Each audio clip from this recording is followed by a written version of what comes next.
విశాఖపట్నం అనుకూలమైనటువంటి ప్రదేశం, వ్యాపార దిగ్గజాలకి మరి ఇతర దేశాల నుంచి ఎవరైనా పెట్టుబడులు పెట్టాలంటే ఆంధ్రప్రదేశ్లో మొట్టమొదటిగా చూస్ చేసుకున్నది విశాఖపట్నం.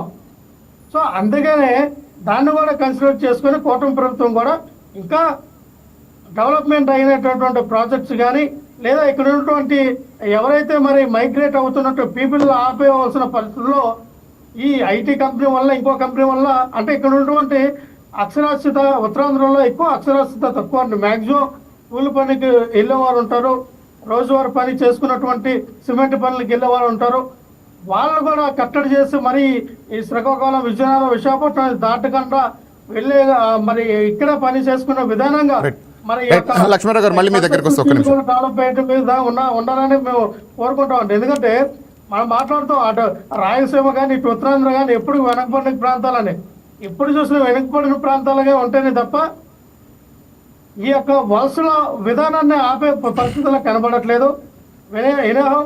గూగుల్ డేటా సెంటర్ని ఓపెన్ చేసినా, మీరు శంకుస్థాపన చేసినా, ఏది చేసినా ఈ మీకున్నటువంటి టైంలో ఈ 3 సంవత్సరాల్లో కంప్లీట్ అవుతుందా అవ్వట్లేదా, చేస్తే ఎంతవరకు కంప్లీట్ చేస్తారు?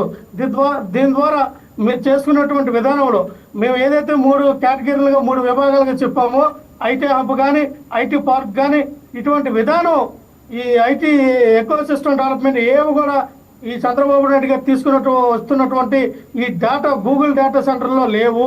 కేవలం డేటా సెంటర్ మాత్రమే కట్టబోతూ ఉన్నారు. దీనివల్ల ఎంతవరకు విశాఖపట్నానికి కానీ ఆంధ్రప్రదేశ్ కానీ ఉపయోగపడుతుంది అనేది ఇంకోసారి ఆలోచించుకోవాల్సిన పరిస్థితి ఉంది. ఏదైతే జగన్మోహన్ రెడ్డి గారు సూచించారో ఆ 3 విభాగాలు కూడా కట్టమని మేము కోరుతూ ఉన్నాం. ఆ 3 విభాగాలు కడితేనే ద్వారా ఉద్యోగాలు వస్తాయి. ఈ రోజున మనం ఏ హబ్గా సృష్టించాలన్నా, ఒక ఏ సిటీగా చేయాలన్నా ఖచ్చితంగా జగన్మోహన్ రెడ్డి గారు చెప్పినటువంటి విధానాన్ని ఫాలో అవుతాయి తప్ప లేదంటే కేవలం అది ఘోరంగా మిగిలిపోతుంది. దాని ద్వారా ఎటువంటి లాభం ఉండదు.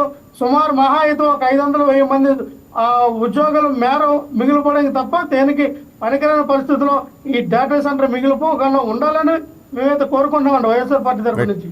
రైట్. విజయశేఖర్ రెడ్డి గారు చెప్పండి, జగన్ తెచ్చిన కంపెనీనే మీరు క్రెడిట్ చోరీ చేసి మళ్ళీ ఓపెన్ చేశారని లక్ష్మణరావు గారు అంటున్నారు, ఏమంటారు? సార్ జగన్మోహన్ రెడ్డి గారు గొప్ప వ్యక్తి సార్.